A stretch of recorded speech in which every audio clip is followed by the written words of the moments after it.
Assalamualaikum warahmatullahi wabarakatuh. Waalaikumsalam warahmatullahi wabarakatuh.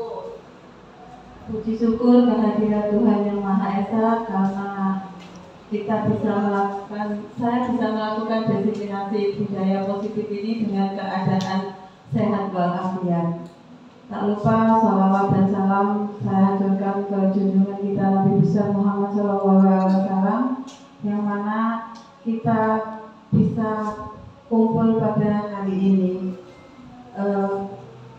Sebelumnya saya terima kasih kepada Bapak Kepala Sekolah telah memberikan waktu untuk saya melakukan kegiatan hari ini, dan Bapak Ibu semuanya terima kasih atas waktunya, di mana saya akhir-akhir ini 2 kali melaksanakan diseminasi seperti ini setelah yang kemarin. Yang pertama, di sini saya bukan untuk bermaksud menggurui, Pak Agus. Saya menyampaikan apa yang telah saya pelajari di guru penggerak ini. Jadi sekarang sudah menjalankan satu modul, sudah selesai satu modul, dan di modul yang keempat yaitu tentang budaya positif, di mana kami dari calon guru penggerak harus mendiseminasikan ke warga sekolah. Jadi terima kasih atas perhatiannya.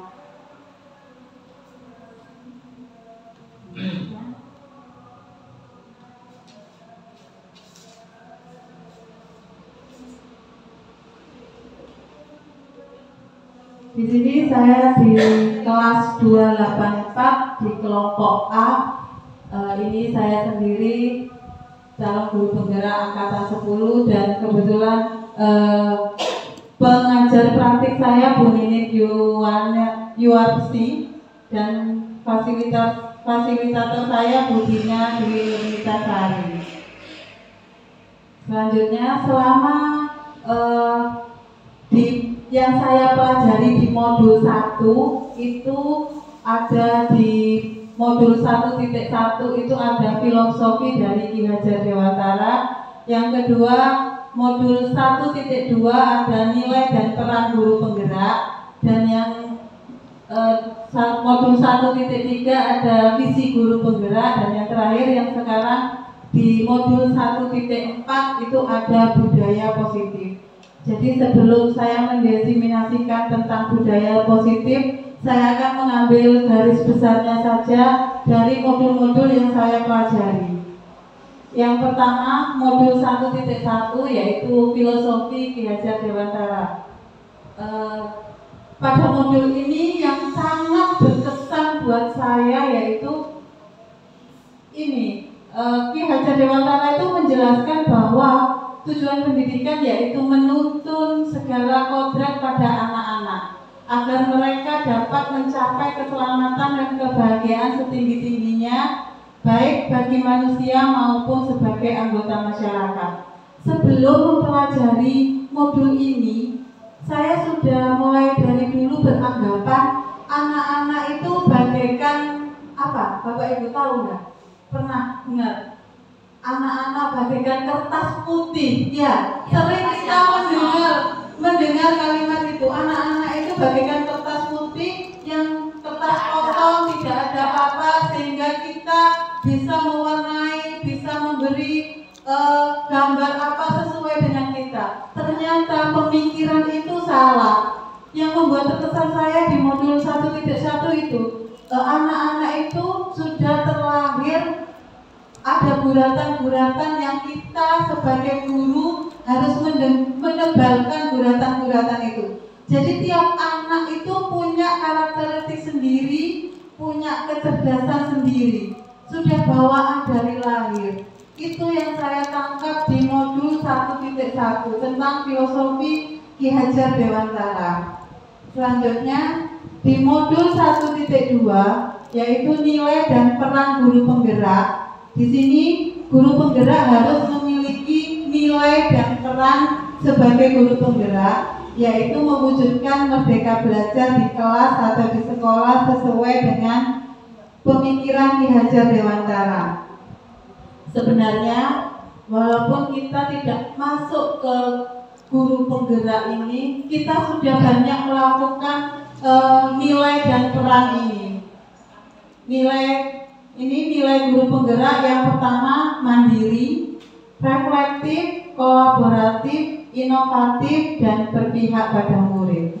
Untuk peran guru penggerak menjadi pemimpin pembelajar, mendorong kolaborasi antar guru, menjadi coach bagi guru lain, mewujudkan kepemimpinan murid, menggerakkan komunitas praktisi.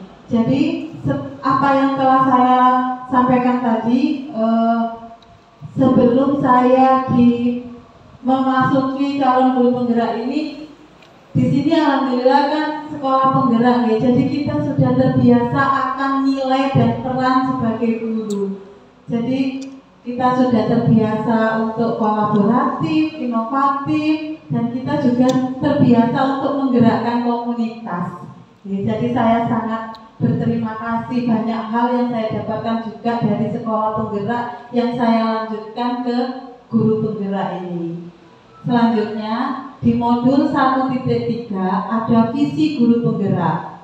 Dalam merumuskan sebuah visi, guru harus sejalan dengan filosofi pendidikan Ki Hajar Dewantara, di mana pendidikan harus berpihak pada murid yang disesuaikan dengan kodrat alam dan kodrat zaman, serta memperhatikan potensi dan karakter unik yang dimiliki oleh peserta didik.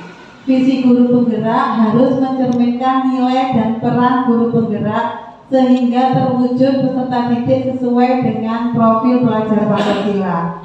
Di pendampingan individu 2 kemarin, kita sudah membahas bagaimana cara membuat visi, kita sudah menyelaraskan visi sekolah kita. Jadi ini berdasarkan visi di guru penggerak di modul 1.3. Di sini saya sangat kewalahan, ternyata membuat visi itu sebegitu rumitnya. Selama ini saya hanya hadir untuk menyaksikan bagaimana visi sekolahnya, tidak terlibat, maksudnya tidak merancang apa yang kalimat visi yang sesuai. Dan di sini di modul ini saya sangat kaget, begitu rumitnya buat visi. Di sini untuk membuat visi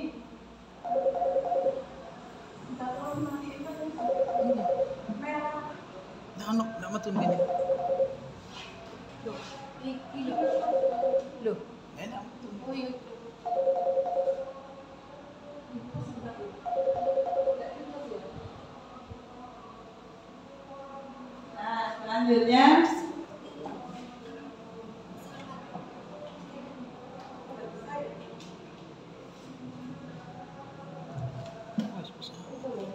pesawat.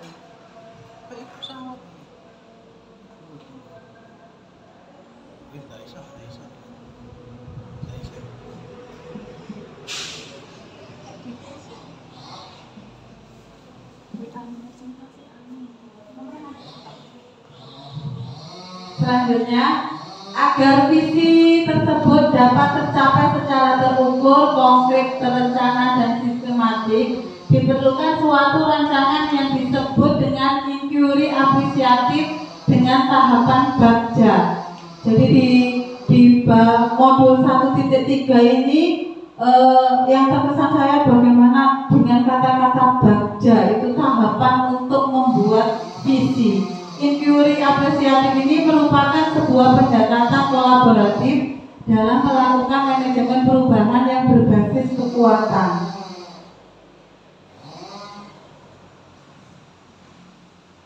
Nah, ini bagja. Bagja itu merupakan akronim dari 5 langkah utama yang digunakan dalam proses inquiry apresiatif dengan tahapan sebagai berikut. B. Itu buat pertanyaan atau define. A. Ambil pelajaran. G. Gali mimpi. C.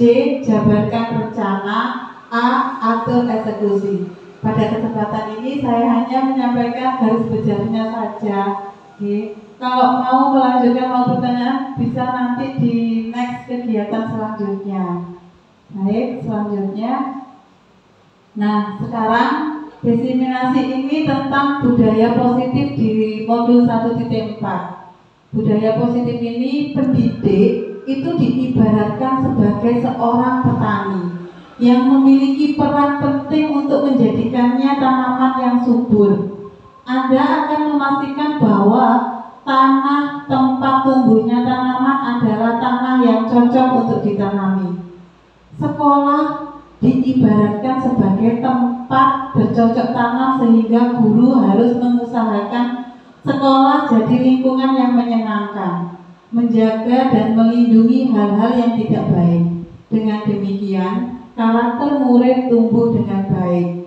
Sebelumnya, sebelum mempelajari ini, saya pernah diingatkan dari Bapak Kepala Sekolah dulu. Ini berkesan saya, terus nyambung ke sini. Dulu itu pernah Bapak Kepala Sekolah itu mengingatkan kita sebagai guru itu sama dengan ini.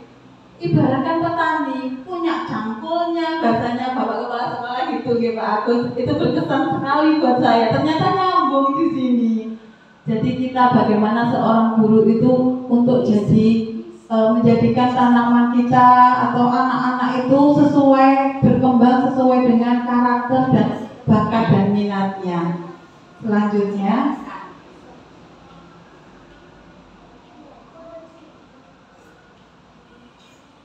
salah satu tanggung jawab seorang guru adalah ini tadi ya, lanjutan dari tadi, bagaimana menciptakan suasana lingkungan yang positif yang terdiri dari warga sekolah yang saling mendukung, saling belajar, saling bekerja sama sehingga tercipta kebiasaan-kebiasaan baik. Dari kebiasaan-kebiasaan baik akan tumbuh menjadi karakter-karakter baik warga sekolah, dan pada akhirnya karakter-karakter dari kebiasaan-kebiasaan baik akan membentuk budaya positif. Jadi sebelum ke siswanya, ke muridnya, peserta didiknya, harusnya gurunya dulu yang harus guyup ya, kalau bahasa kita guyup untuk mencapai, balik lagi ke visi sekolah kita. Tujuan sekolah kita ini mau diarahkan kemana untuk membudayakan budaya positif yang ada di sekolah. Selanjutnya, nah, breaking ya. Sebelumnya ini jam-jam rawan dan ada azan dulu, jadi berhenti dulu ya Bang Nes, mau dipus dulu ya. Sini lek Bos.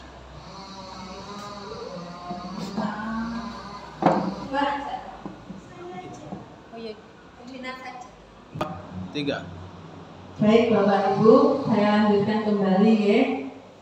Sebentar untuk menambah semangat kita. Breaking ini sering saya lakukan di kelas ya, jadi mungkin bisa buat referensi Bapak Ibu di kelas. Jadi sebelumnya kalau saya ngomong mana semangatmu, Ini semangatku. mana ini. Tangannya. Cuma gini aja, oke? Ya. Baik. Oke. Mana semangatmu? Ini semangatku. Mana. Ini. Oke, siap. Baik, sekarang ada lagi tepuk ya, tepuk. Ada tepuknya itu ada tepuk pagi, tepuk siang, tepuk sore, tepuk malam. Ini biasanya saya gunakan pada waktu anak-anak rame. Jadi tepuk pagi cuma 1 kali. Tepuk siang 2, tapi posisinya beda biar menimbulkan suaranya beda. 1, 2. Tepuk sore 3, 1, 2, 3. Ya, tepuk malam separuh saja, berhenti. Atau kalau di kelas saya tepuk malam, akhirnya semua diam. Ya, oke. Bisa bilang tepuk pagi, tepuk siang, tepuk sore, tepuk malam. Oke, baik. Sekarang Ya, baik. Tepuk sore. Tepuk pagi. Tepuk siang. Sekali lagi. 2 kali tepuk pagi. 2 kali tepuk sore. 3 kali tepuk pagi. 2 kali tepuk sore.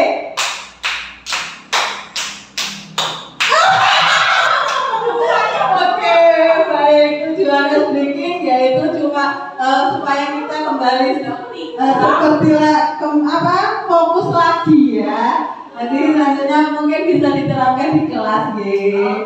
Oke, selanjutnya. Baik, sekarang ini ada beberapa pertanyaan di sini. Apakah Bapak Ibu setuju bila 1. Pemberian hukuman dapat mendisiplinkan murid? Bu Dina setuju tidak? Nomor 1. Setuju ya? Setuju. Hukuman dapat mendisiplinkan murid. Jadi dengan hukuman murid akan disiplin. Menurut Bu Dina gitu? Iya. Bisa. Tahu alasannya?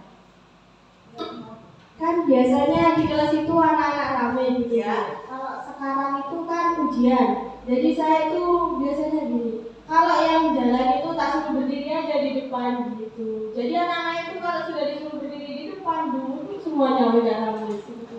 Itu termasuk hukuman ya. Jadi hukuman bisa mendisiplinkan murid. Terus yang kedua, pemberian hadiah meningkatkan prestasi murid. Bu Titik gimana?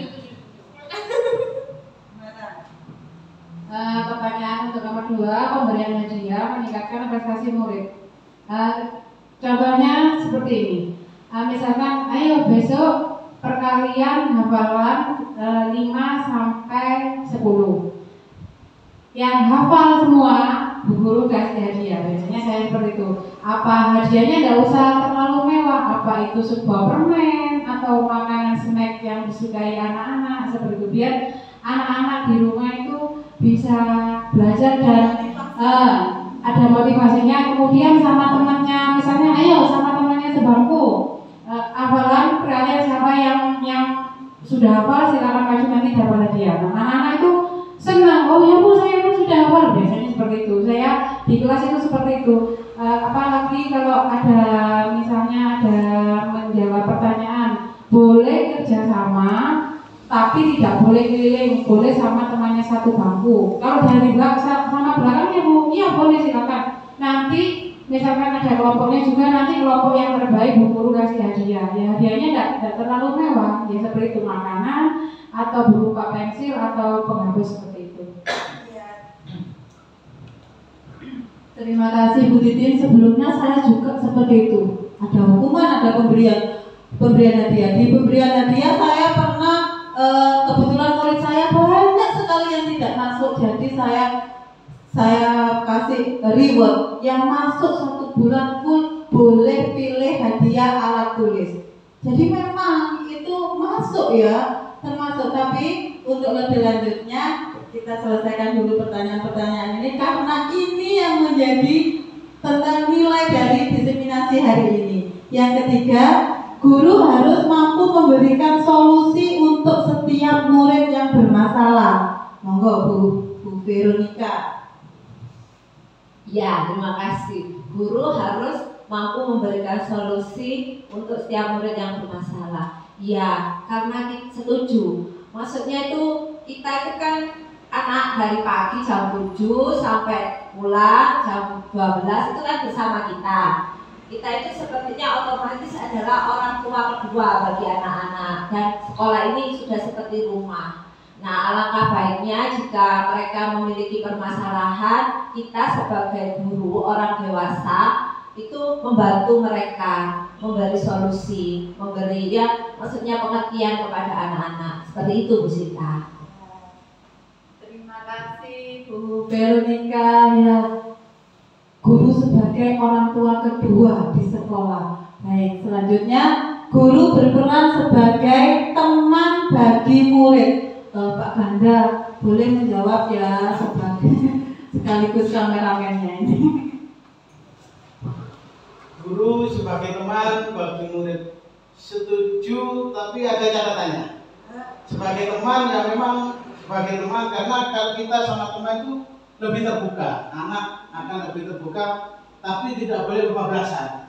Kalau ada batasannya, karena biar tidak ada apa kalau bahasa lama ya. Kalau pada teman lebih bahasanya lebih kasar apa itu kita harus jaga itu. Oh iya, terima kasih Pak Ganda. Baik, selanjutnya benar nih katanya Pak Ganda nih. Teman boleh jadi teman, tapi tahu ada batasannya. Biar ada, iya, kalau bahasa kita biar nggak ngelamak gitu ya Pak Ganda. Selanjutnya kalau sudah kita supaya tahu bagaimana tentang ini, lanjut ya kita bahas di sini. Nah, sekarang positive mindset atau budaya positif. Kalau namanya positif, apa yang kita pikirkan pertama? Hal-hal yang baik. Iya, positif itu hal-hal yang baik. Nah, sekarang perwujudan dari nilai-nilai atau keyakinan universal yang diterapkan di sekolah itu yang dimaksud dengan budaya positif. Selanjutnya, konsep-konsep ini terdiri dari 6 ya, dari budaya positif. Yang pertama, disiplin positif. Yang kedua, motivasi perilaku manusia. Ketiga, keyakinan kelas atau sekolah.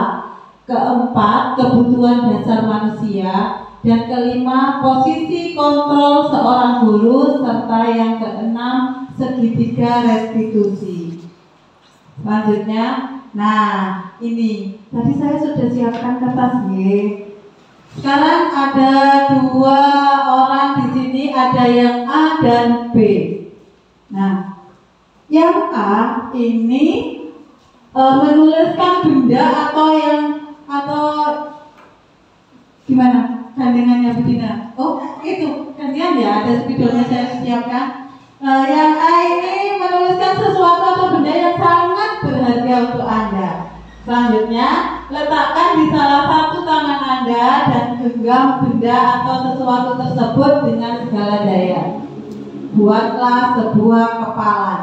Jadi benda itu dengan tulis di kertasnya yang menurut Bapak Ibu itu yang paling berharga. Terus disimpan di kepalan tangannya. Selanjutnya yang B itu tugas yang B apa? Untuk mencoba dengan sekuat tenaga dan berbagai cara untuk meminta dan memberikan benda tersebut. B itu bisa merujuk, membujuk, mengancam, menghardik, merayu, dan menyuap. Wah, apa saja agar dapat membuka kepalan tangan Anda. Monggo silakan. Sudah siap? Gantian nanti. Iya, gantian. Enggak, saya yang pegang ini saya. Ya boleh. Sekarang Budina sebagai yang A, yang punya benda berharga, dan Bu Vero yang B. Monggo. Apa yang diserahkan? Oh, tidak bisa.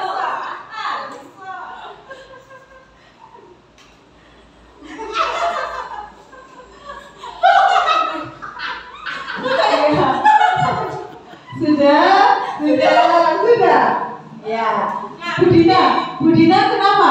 Budina ini apa yang dituliskan Budina itu sehingga tidak mau membuka walaupun berbagai cara yang telah dilakukan Bu Vero. Oh, yang ini. Iya. Ini keluarga. Oh, keluarga. Tidak uang 100 juta lagi. Kenapa Budina kok tetap mempertahankan keluarga?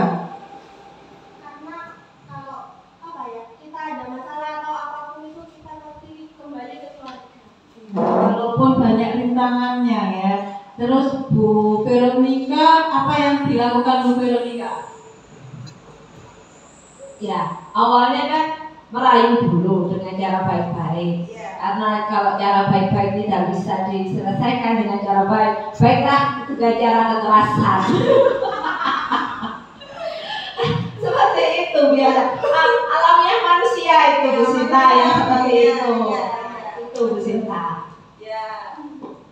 Dari permainan ini kita bisa belajar tentang ilustrasi kontrol ya, dimana siapa yang berperan terhadap kontrol diri kita sendiri, yaitu siapa? Bukan orang lain, tapi diri kita sendiri.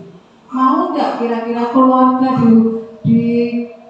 dibujuk dengan ditukar dengan uang 100 juta misalnya seperti itu? Tidak bisa ya. Itu kita belajar tentang ilustrasi kontrol ya. Ya di sini perubahan paradigma teori kontrol atau ilustrasi kontrol ini disampaikan oleh Dr. William Glasser, yaitu ilusi guru mengontrol murid. Nah, kita berpikir murid itu apa katanya guru, ya enggak? Betul kan? Ya, murid itu mau kita bagaimana kan itu terserah guru. Selama ini kita memang seperti itu. Dan yang kedua, ilusi bahwa semua penguatan positif efektif dan bermanfaat. Apakah dengan membuat seperti itu merupakan kegiatan yang efektif dan bermanfaat?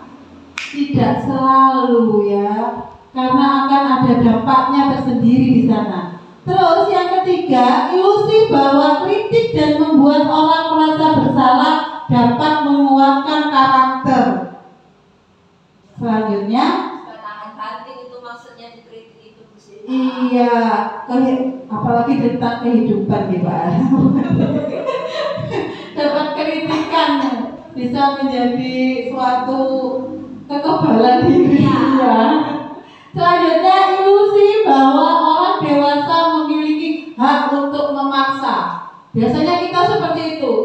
Secara tidak sadar kita ya Bu Titin, biasanya anak yang lebih muda sering kita suruh, adukan itu. Nah, itu sebagian contoh kita bahwa orang yang dewasa itu lebih mempunyai lebih leluasa untuk mengontrol anak-anak kecil atau orang yang lebih muda di bawahnya.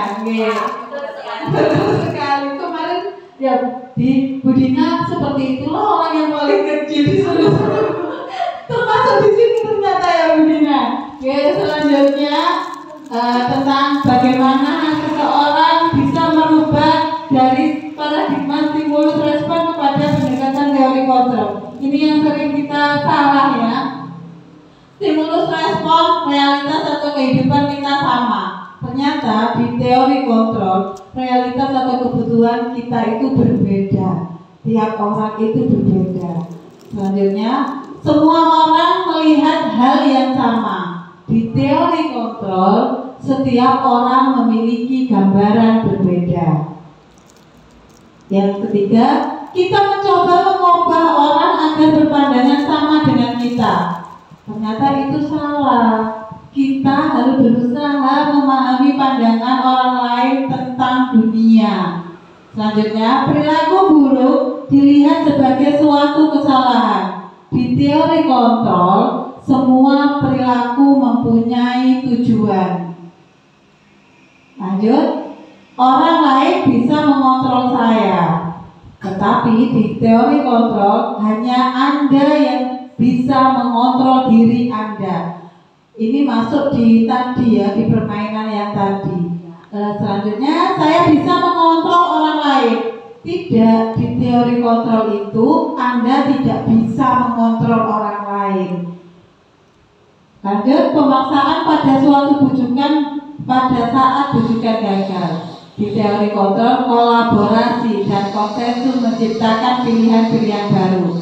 Dan yang terakhir, model berpikir menang atau kalah. Nah, di teori kontrol modelnya berpikir menang-menang, harus menang. Nggak ada kalahnya. Kan posisinya di diri sendiri, posisi kontrolnya ada di diri sendiri.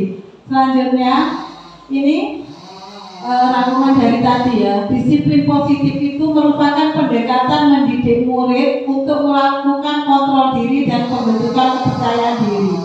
Disiplin positif menanamkan motivasi untuk menjadi orang yang mereka inginkan dan menghargai diri sendiri dengan nilai-nilai yang mereka percaya tanpa pengaruh adanya hukuman atau hadiah, sehingga berpengaruh pada motivasi intrinsik yang berdampak panjang. Nah, dari semua nilai-nilai yang ada tadi tetap bermuaranya pada apa ini Bapak Ibu? Profil pelajar Pancasila. Kita sudah mengenal ya profil pelajar Pancasila. Budina ada berapa profil pelajar Pancasila? Ada 6 ya. Sering kita laksanakan ini. Yang pertama, beriman bertakwa kepada Tuhan Yang Maha Esa dan berakhlak mulia. Yang kedua, berkebinekaan global. Ketiga, bergotong royong. 4, kreatif. 5, bernalar kritis. Dan yang terakhir, mandiri. Nah, semua itu tetap berpacu pada profil pelajar Pancasila. Selanjutnya, sekarang ini motivasi perilaku manusia. Yang pertama, menghindari ketidaknyamanan atau hukuman. 2, mendapat imbalan atau penghargaan, menghargai diri dan menjadi orang yang kita inginkan. Kira-kira posisi kita ada di mana, Bapak Ibu? 1, 2, 3. Bu Titin selama ini ada di posisi yang mana? Menghindari hukuman. 1, menghindari ketidaknyamanan atau hukuman. 1, menghargai. Ya, yang pertama menghindari ketidaknyamanan atau hukuman. Misalnya ya, kalau kita datang pagi di sekolah itu karena absen, bukan dari keyakinan kita ya.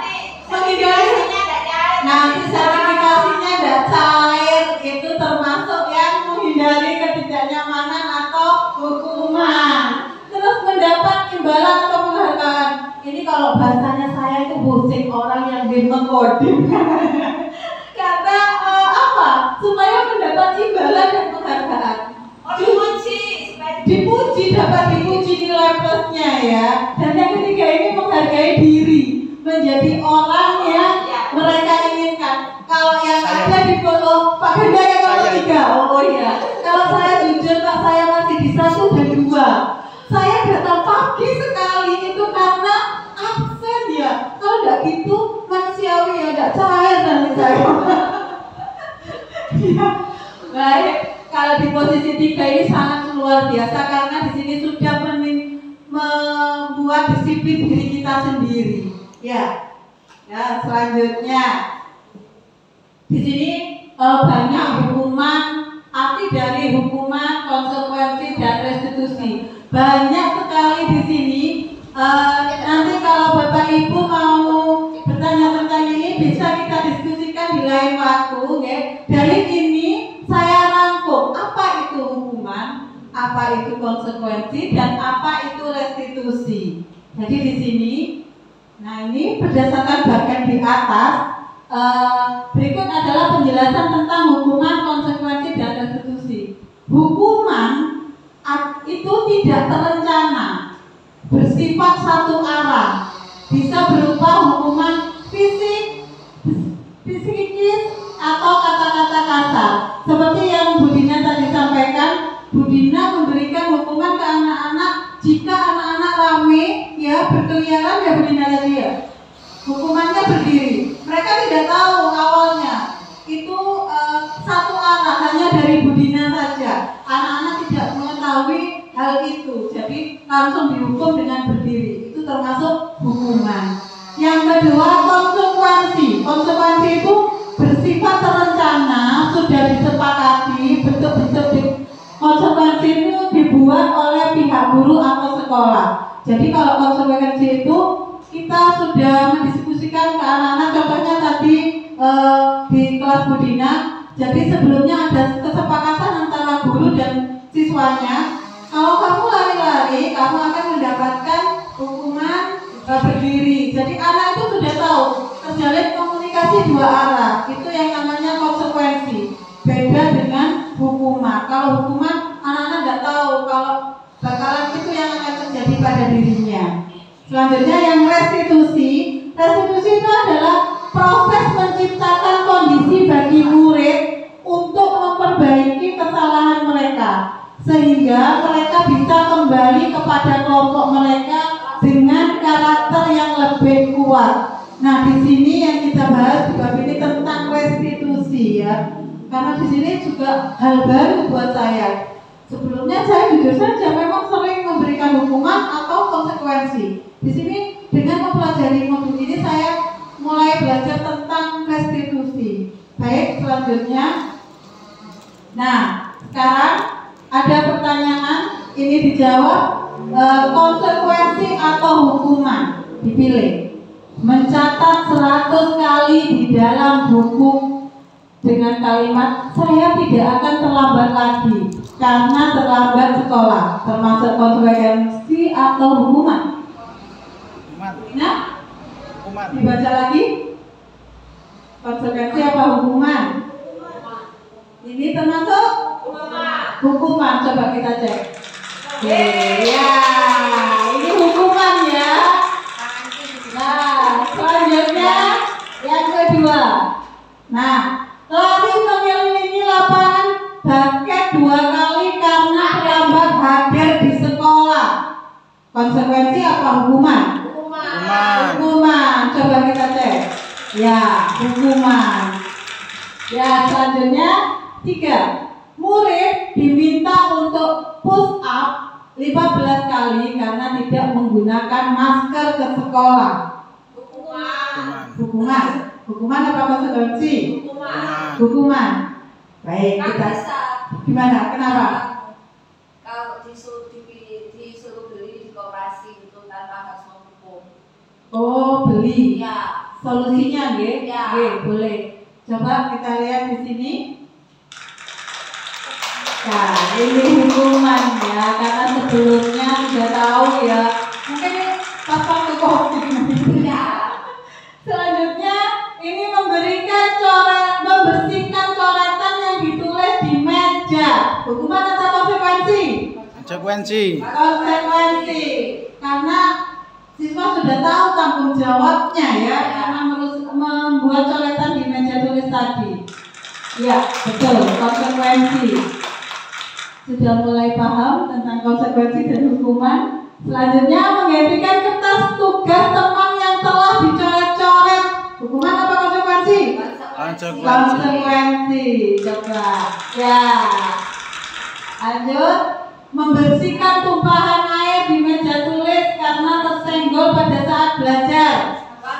Konsekuensi. Wah, bisa kabel Bapak Ibu. Lanjut. Murid disuruh untuk tidak mengenakan sepatu seharian di sekolah karena tidak mengenakan sepatu hitam. Konsekuensi apa hukuman? Konsekuensi mungkin. Konsekuensi. Kenapa Pak Ganda? Karena ada peraturan di sekolah harus memakai sepatu hitam. Ya, ada peraturan di sekolah harus menggunakan warna hitam. Iya. Jadi sebelumnya siswa kita sudah tahu kalau itu peraturan yang ada di sekolah. Coba kita cek. Hukuman. Tidak ada peraturannya berarti. Maksudnya mungkin ini ya, ganti itu kan tidak manusiawi kalau. Oh, pakai sendal mungkin. Oh, gitu. Mungkin ya.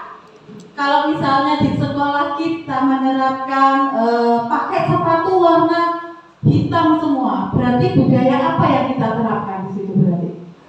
Nilai budaya yang apa? Sama. Apa itu namanya, menghargai kesamaan. Keberagaman. Ya, menghargai keberagaman. Supaya kan Penyelarasan mungkin. yang kaya, Iya, ada yang kurang kaya itu sama derajatnya. Iya. Jadi sebelumnya itu disepakati oleh warga sekolah ya. Kalau melanggar berarti termasuk hukuman, bukan konsekuensi ya Pak Ganda tadi.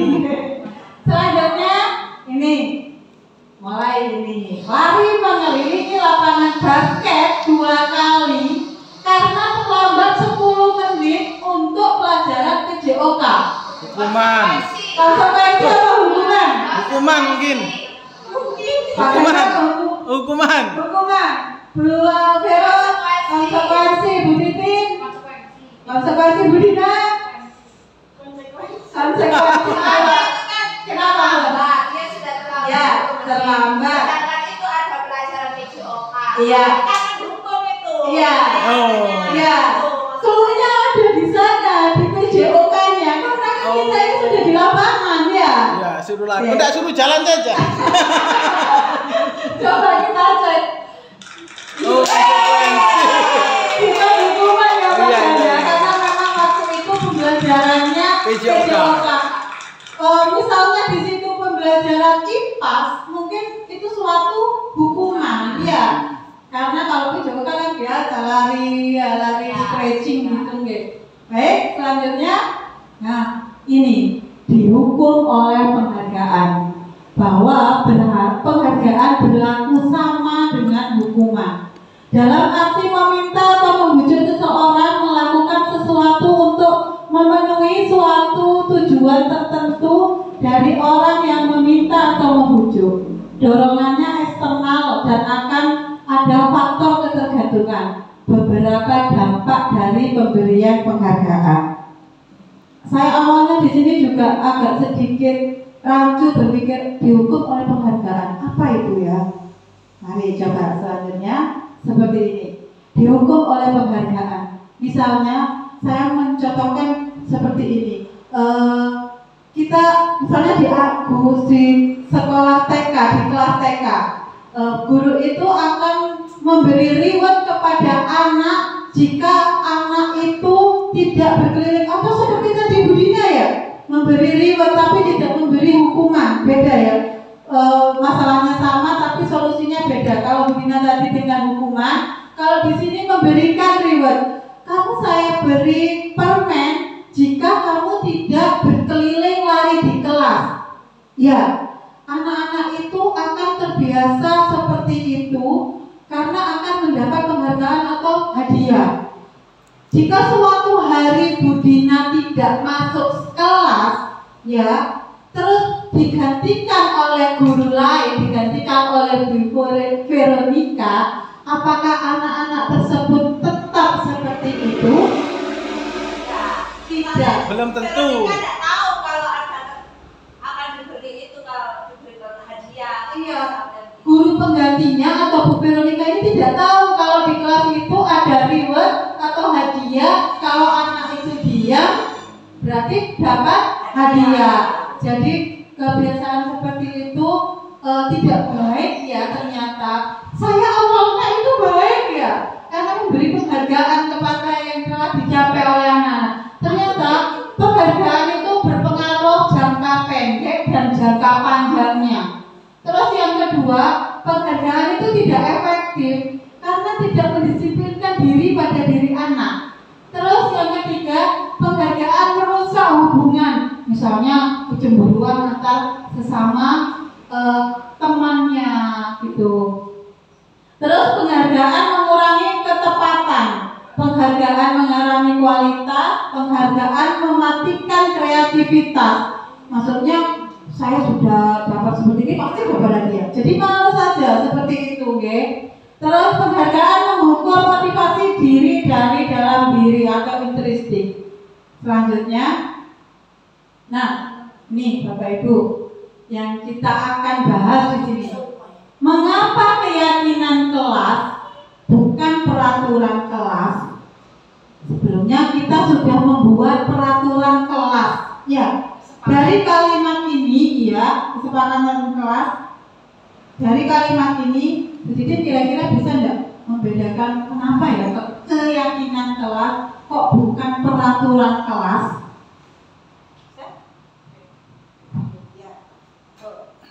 Kalau menurut saya keyakinan itu apa yang diyakini anak-anak itu dalam dirinya anak-anak gitu. Kalau peraturan itu bisa dibuat oleh seluruh siswa dan wali kelasnya. Nah, nanti kan di sana dari peraturan itu anak-anak misalnya salah satunya satu gitu. Kalau terlambat misalnya ya, seperti tadi terlambat sekolah atau tidak masuk, itu nanti biasanya guru kan menghukum, hukumannya ya tidak terlalu berat kalau anak-anak terlambat sekolah, misalnya menyapu dalam kelas waktu istirahat itu. Berarti peraturan itu bisa dibuat oleh siswa dan wali kelasnya. Jadi Terima kasih Bu Titin, terima kasih. Kasih tepuk tangan dong Bu Titin. Ya. Jadi kenapa menurut Bu Titin kalau keyakinan itu dari diri anak-anak ya. Kalau peraturan itu, peraturan kelas itu dari gurunya, dari gurunya. Jadi ini sudah peraturannya. Terus di Indonesia, apalagi masyarakat sini sering ada kata-kata peraturan dibuat untuk Nah, benar. Peraturan dibuat untuk dilanggar. Banyak sekali seperti itu. Jadi kita itu jangan membuat peraturan lagi di kelas. Jadi buat tentang keyakinan kelas yang kita sepakati dengan anak-anak. Ya, lanjut di sini. Nah, ini lagi. Ada 2 pertanyaan di sini. Supaya kita tahu tentang peraturan dan keyakinan. 1. Mengapa kita memiliki peraturan tentang penggunaan helm pada saat mengendarai kendaraan roda 2 atau motor? Kita menggunakan helm karena apa? Jadinya kalau macam misalnya menggunakan helm itu karena apa? Takut kena tilang. Berarti tentang apa itu? Peraturan. Tentang peraturan. Kalau Bu Titin meskipun tidak ke Lumajang, Bu Titin rumahnya dekat sekolah, tapi pakai helm. Kenapa Bu Titin? Takut. Rambutnya berubah. Nasibnya orang itu tidak bisa terduga. Nanti kalau kita jatuh apa-apa, nah kepala kita bisa masih dilindungi oleh helm seperti itu. Baik, terima kasih. Baik sekali Bu Dina sama Bu Titin. Iya, lagi. Tepuk tangan dulu buat Bu Dina sama Bu Titin.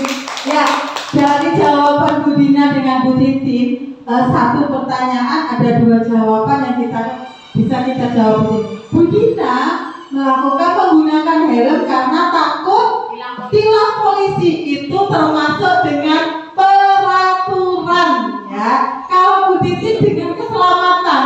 Nah, keselamatan ini yang dinamakan dengan keyakinan. Jadi tumbuh dari diri kita sendiri.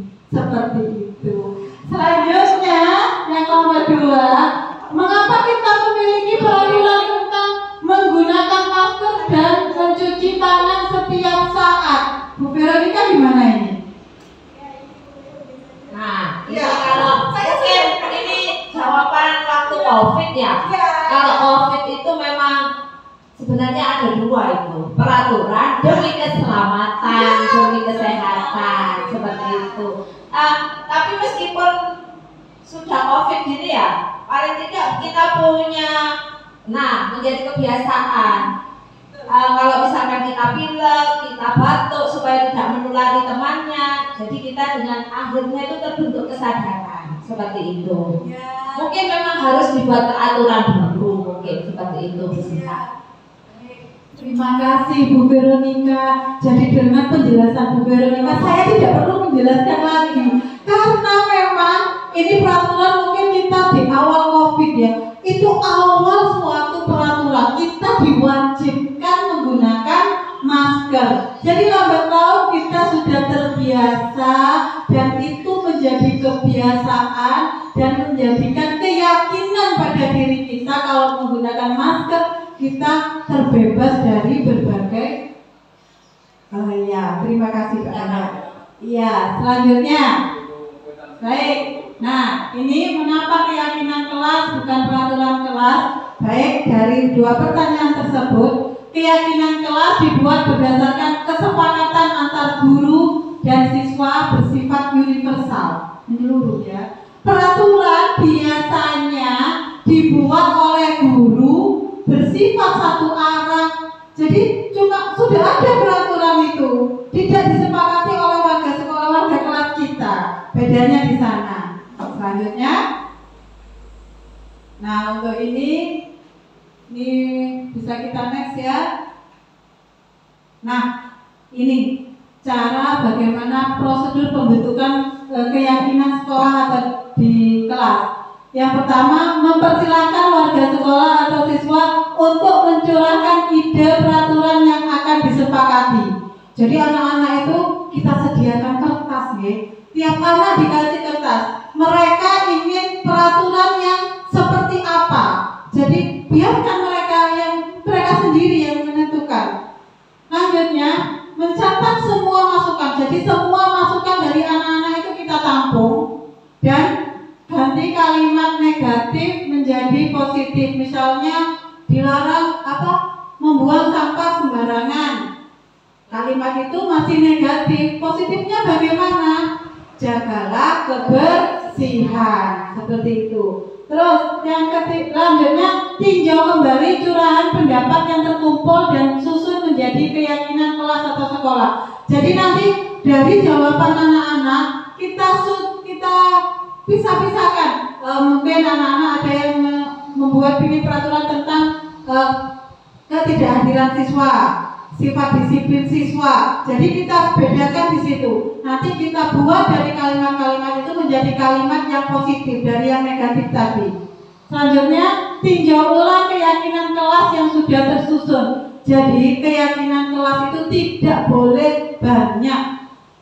Minimal 3, paling banyak 7. Keyakinan kelas itu harus disepakati dan diketahui oleh seluruh warga yang meyakini peraturan tersebut. Selanjutnya, meninjau dan menyetujui dengan menandatanganinya. Selama ini saya masih belum itu ya. Kita buat kesepakatan kelas, cuma tidak ada tanda tangan dari anak-anak. Gimana kalau yang di kelas 1 dengan kelas 2? Bisa dengan cap jempolnya. Jadi anak-anak berjempol-jempol semuanya di situ sudah disahkan mungkin ya, disahkan dari kelas itu.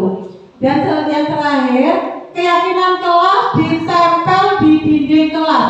Walaupun di dinding kelas, jangan sampai keyakinan kelas digandengkan sama Pak Presiden ya, yang mudah dijangkau oleh anak-anak, mudah dibaca dengan anak-anak. Jadi misalnya ketika masuk di sini bisa ada di sini kelihatan, oh itu keyakinan kelas saya, di dekat pintu seperti itu, mudah dibaca dengan anak-anak. Lanjut, ini ada ya beberapa contoh tentang peraturan. Di sini kalimat negatifnya kita rubah jadi ke kalimat positifnya. Selalu kembalikan buku ke tempatnya. Bisa menjadi keyakinan kelas dengan cara selanjutnya. Ini jawabannya. Ke tanggung jawab. Ini termasuk tanggung jawab. Terus dilarang mengganggu orang lain. Ini termasuk keyakinan kelasnya, menghormati orang lain. Hadir di sekolah 15 menit sebelum pembelajaran dimulai, menghormati orang lain atau berkomitmen. Dilarang melakukan kekerasan. Ini termasuk keselamatan, menghargai orang lain. Dilarang menggunakan narkoba. Ini kesehatan. Bergantian atau menunggu giliran, menghargai orang lain atau bersabar. Gunakan masker, termasuk kesehatan dan keselamatan. Jangan berlari di kelas atau koridor. Berarti di sini keselamatan dan keamanan. Lanjut. Nah, di sini ada 5 posisi kontrol guru, yaitu penghukum, pembuat merasa bersalah, teman, pemantau, dan manajer. Supaya lebih tahu ini, iya, singkatnya. Baik, saya singkat-singkat nanti ya videonya, tidak saya fullkan. Berikut contoh video tentang 5 karakter, dan ini memang harus disampaikan ya Bu Ali. Bentar.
Ya Bapak Ibu, itu sebagai penghukum ya. Kira-kira kalau anak seperti itu kan dampaknya seperti apa Bu Dina? Kalau kita jadi guru di posisi penghukum, kira-kira apa yang akan dialami, dirasakan anak-anak?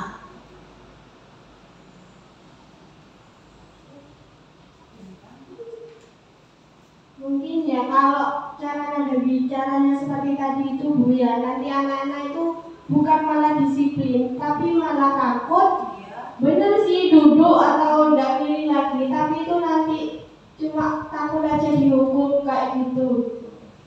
Jadi menimbulkan ketakutan ya Bu Dina. Terima kasih Bu Dina ya.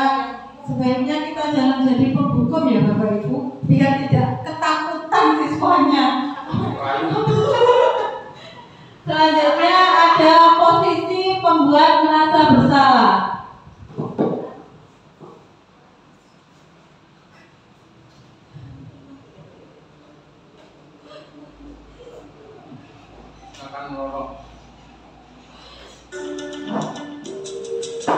Tetap ya, Naren dengan bu gurunya yang luar biasa ini. Adegannya keren ya. Naren!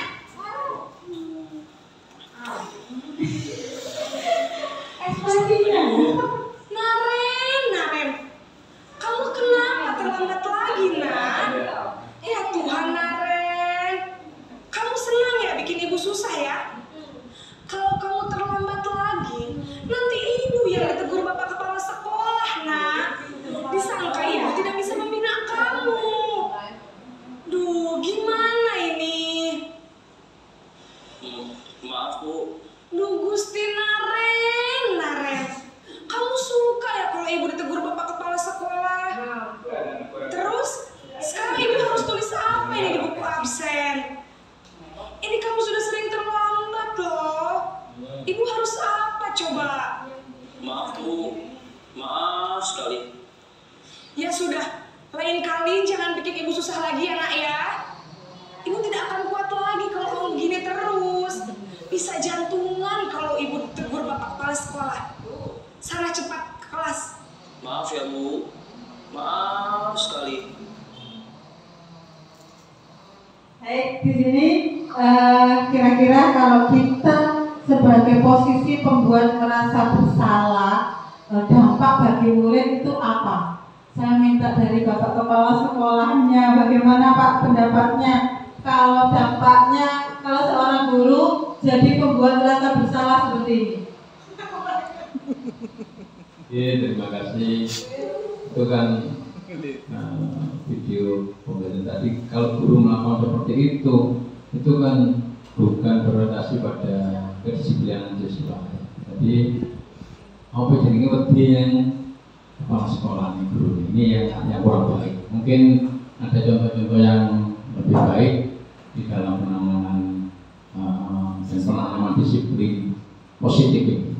Sebetulnya kalau tadi di peraturan dan apa jenenge keyakinan itu yang dulu mana ini Bu Sinta? Membuat peraturan atau membuat keyakinan dulu?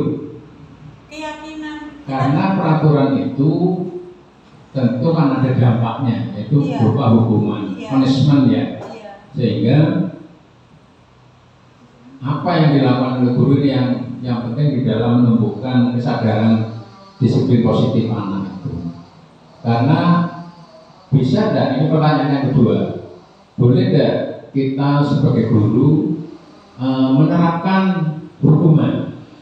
Karena hukuman itu tentunya efek dari peraturan yang dimunculkan, boleh tidak? Terus bagaimana, yang ketiga, bagaimana cara-cara guru di dalam apa itu menumbuhkan kesadaran tentang keyakinan tadi, itu yang penting dilakukan oleh seorang guru. Terima kasih. Terima kasih Pak Agus. Jadi tadi kalau menurut Pak Agus ini terjadi karena dia tidak akan menumbuhkan ya Pak, karena takut dengan kepala sekolahnya. Iya. Untuk tentang peraturan dan keyakinan kelas itu. Keyakinan itu bisa diterapkan di sekolah, Bapak. Jadi kita di modul ini yang saya pelajari itu peraturan itu dirubah menjadi keyakinan ya. Itu disepakati dan diketahui oleh warga yang ada di sini. Jadi kalau misalnya kata Pak tadi, bagaimana cara untuk menumbuhkan rasa pedulinya kepada peraturan tersebut. Nah, di situ Pak, nanti di sini saya sudah melakukan restitusi namanya Pak, segitiga restitusi. Jadi ada beberapa kalimat untuk mengucapkan bagaimana ya supaya menumbuhkan kesadaran diri. Jadi untuk tidak merasa dihukum tambah, biasanya saya pun kalau dimarahin tambah pegel Pak gitu. Jadi harus dari dirinya sendiri. Seperti itu Pak. Maka itu kan harus diterapkan di proses pembelajaran kan ya? Iya. Artinya di kelasnya diambilnya atau di lembaga yang kita naungi. Iya. Artinya kan peraturan itu diciptakan untuk mendisiplinkan siswa sebetulnya. Tetapi apabila dia melanggar peraturan itu, maka akan ada punishment, ada hukuman-hukuman yang muncul. Itu seharusnya tidak, sudah di era yang sekarang ini sudah tidak dimunculkan lagi, kan begitu artinya. Iya. Tidak dimunculkan lagi, jadi konsekuensi diganti dengan keyakinan itu kan ya. Maka mindset seperti ini, pola pikir seperti ini harus dilakukan secara kontinu gitu. Artinya kan memang perubahan ya. Iya. Perubahan. Nah, seperti halnya dengan tadi disinggung di awal itu ya. Itu kan bahwa anak itu seperti ketakuti. Artinya sudah tertanam di otak kita puluhan tahun yang lalu. Saya masih kuliah dan masih sekolah SMA itu memang Jonok kan tidak salah ya. Yang ini pakarnya itu ya. Jonok itu bahwa bagaikan kertas putih. Iya, bagaikan kertas putih. Sedangkan di era sekarang itu untuk kurikulum merdeka itu dengan anunya Pak berbeda lagi, bahwa anak itu ada goresan-goresan yang memang dibawa sejak lahir. Artinya siswa itu memiliki potensi-potensi yang dari lahir dan dimiliki. Bagaimana seorang guru itu menebalkan keyakinan itu, goresan-goresan itu menjadi suatu lukisan yang bagus menurut alurnya dia, kan begitu artinya. Ini yang penting, sehingga pola pikir teman-teman yang selama ini menganut aliran seperti itu artinya kan salah. Menurut versi ini kan begitu, artinya kita sebetulnya dibodohi sejak dulu dengan kertas putih itu. Benar Pak. Mari kita semua guru-guru ini ya mulai belajar untuk menumbuhkan itu. Jadi mulai sedikit demi sedikit kita latih. Terima kasih Bunda atas masukannya tentang materi yang sudah disampaikan ini, termasuk materi yang sudah disampaikan oleh Bu Veronica. Bagus. Saya juga terkesannya di modul 1.1 itu. Ternyata selama ini saya salah gitu. Dan mungkin tidak hanya saya saja yang salah. Bukan dengan saja yang salah, seluruhnya. Karena memang menganut kepercayaan itu. Selama sekolah ya gitu ya Kak. Bagaikan kertas putih. Karena memang kita kuliah diberi materi seperti ini. Bukan cara jenengan loh. Mari kita merubah mindsetnya. Dengan mindsetnya yang disampaikan oleh Gajah Dewantara tadi. Untuk dipraktekkan di masing-masing kelas gitu. Harapannya seperti itu. Mudah-mudahan kami yang CGP di sini bisa membawa teman-teman kita merubah mindset yang tadinya seperti itu jadi perubahan dan menjadikan budaya positif bagi sekolah kita. Terima kasih Pak Agus. Saya lanjutkan ya. Nah, kembali ke Mas Naren lagi. Ini di posisi sebagai teman.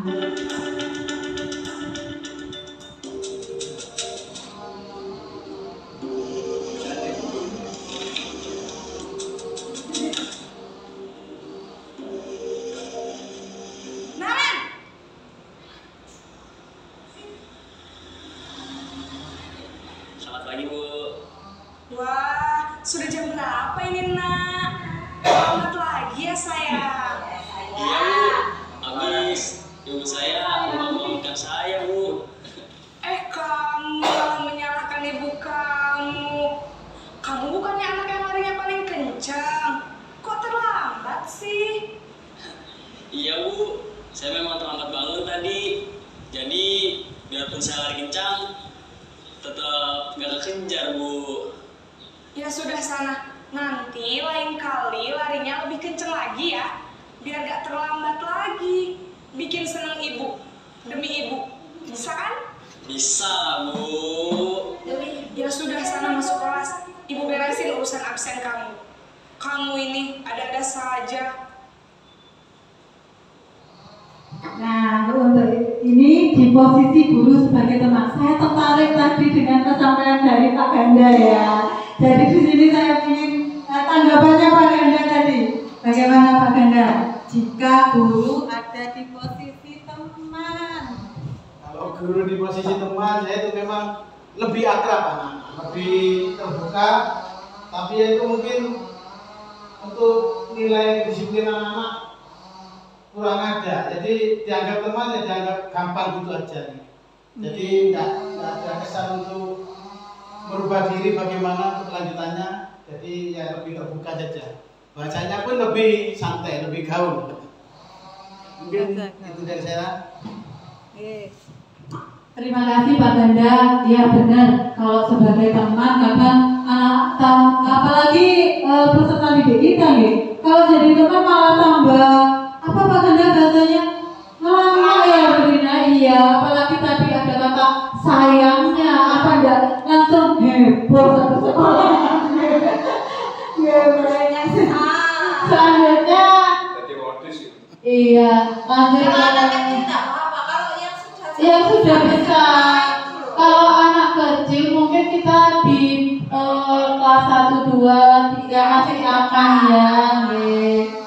Selanjutnya di sini ada posisi pemantau. Iya, monitor ya.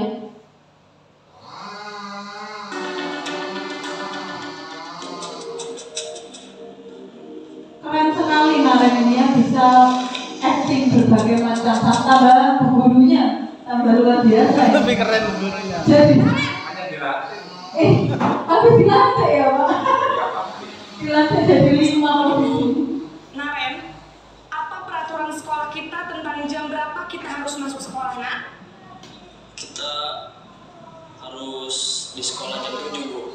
Iya betul, sekarang sudah jam 7.20. Naren sudah tahu konsekuensinya jika terlambat hadir. Paham Bu, saya harus tinggal kelas pas jam istirahat selama 20 menit. Iya benar, konsekuensinya demikian. Jadi nanti jam 9.30 pas istirahat, kamu harus tinggal di kelas, kerjakan tugas tambahan untuk ketertinggalan kamu, ya? Baik Bu.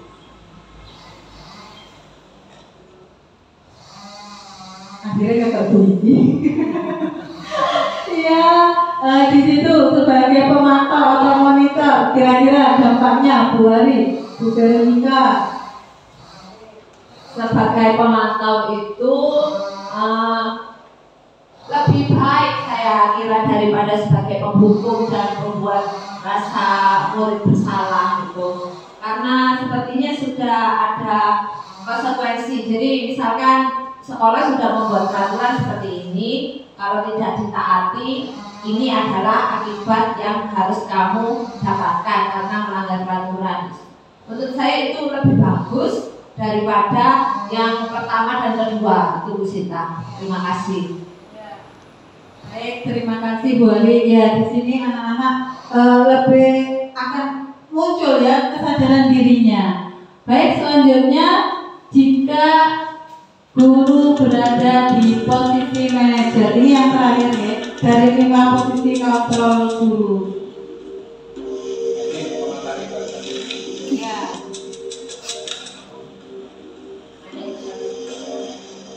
Naren! Ini tetap ya. Selamat pagi Bu. Selamat pagi Naren. Maaf Bu, saya terlambat. Iya, sekolah masuknya jam 7, sekarang sudah jam 7.20. Jadi sekarang bagaimana ini Naren?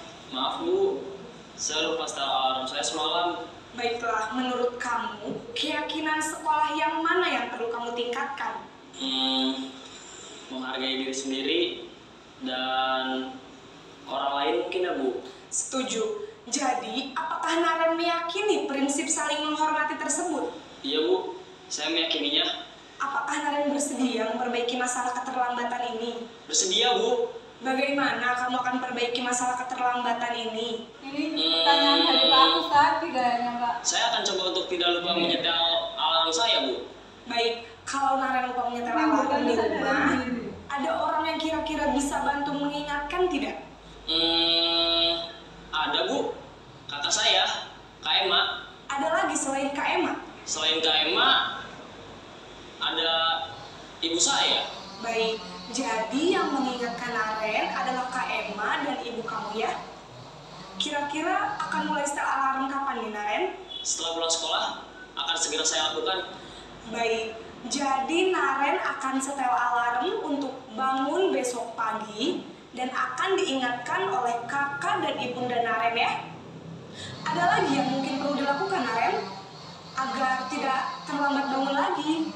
Tidak ada Bu. Baik Naren, terima kasih untuk kerjasama kamu. Sekarang kamu perlu kembali ke kelas untuk belajar. Baik Bu, terima kasih.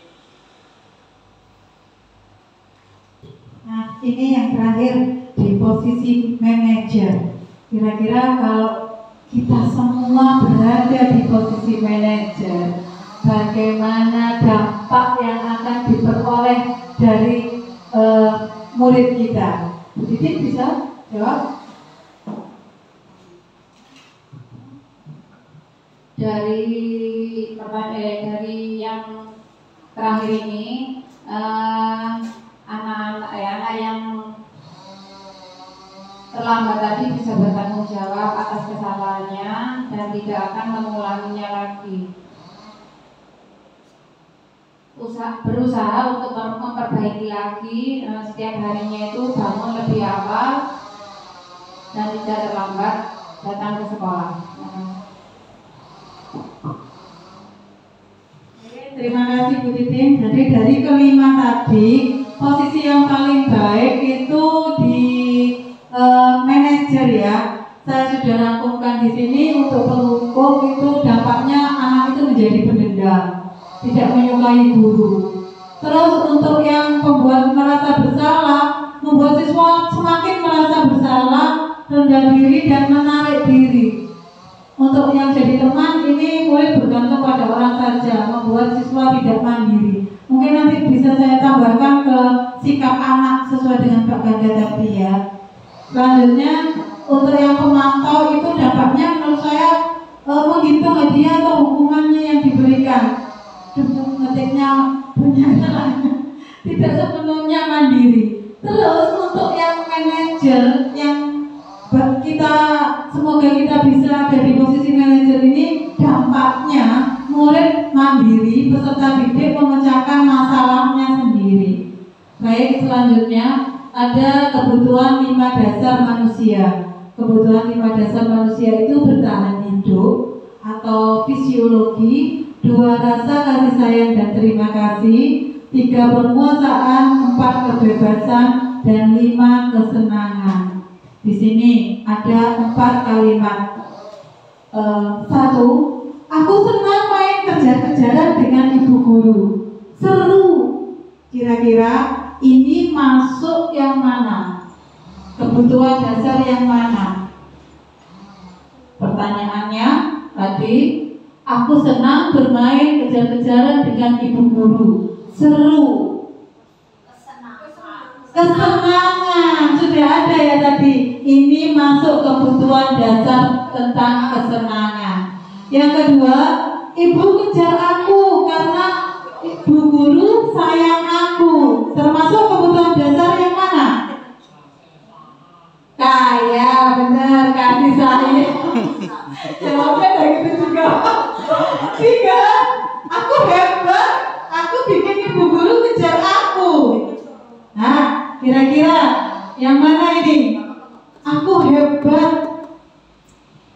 Aku hebat bisa bikin ibu guru kejar aku. Nah, ini tentang penguasaan ya. Dia merasa menguasai gurunya. Terus yang keempat, aku bosan belajar mewarnai terus di dalam kelas. Ini termasuk tentang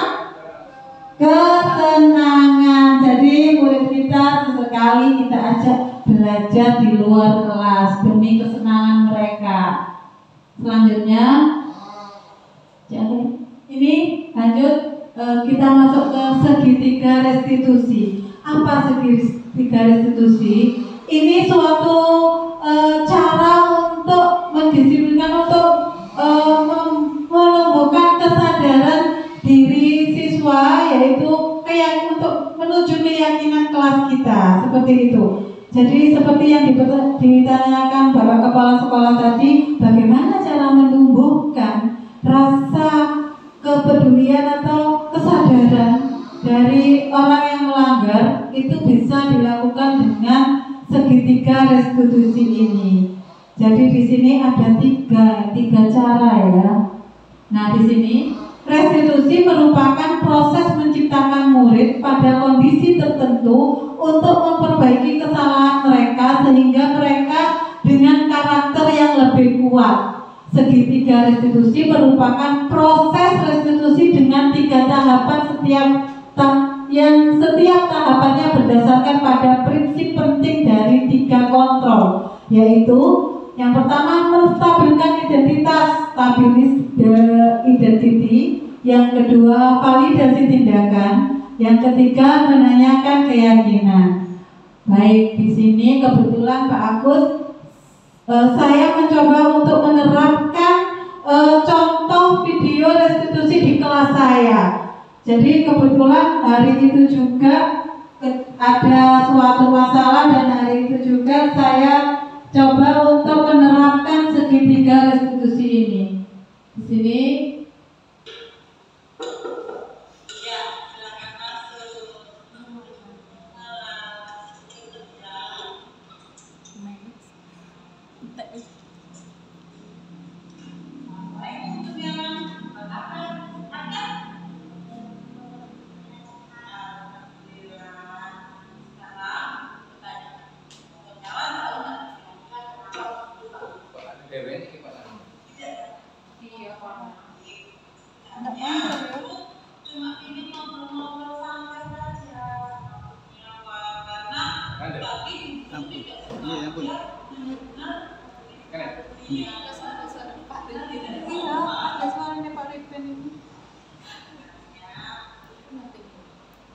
Tripod.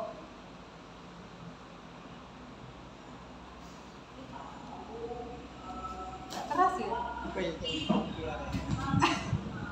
Shock gitu loh. Ekspresi ini.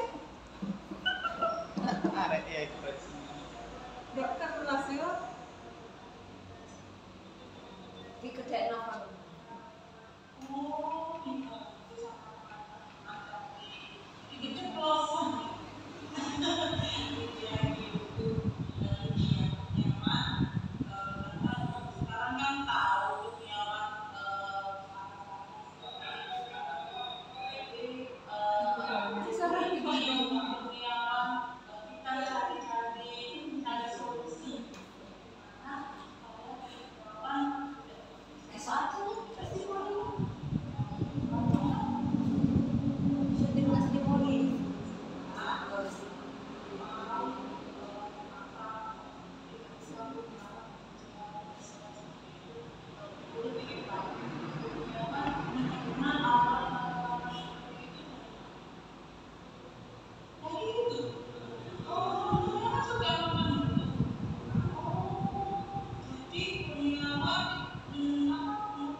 Iya, jadi YouTuber. Bisa ditimpali kalau saya. Kayak apa hari ini? Nggak rekokan saya ini.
Itu salah satu contoh yang sudah saya terapkan ke salah satu anak didik saya, penerapan segitiga restitusi.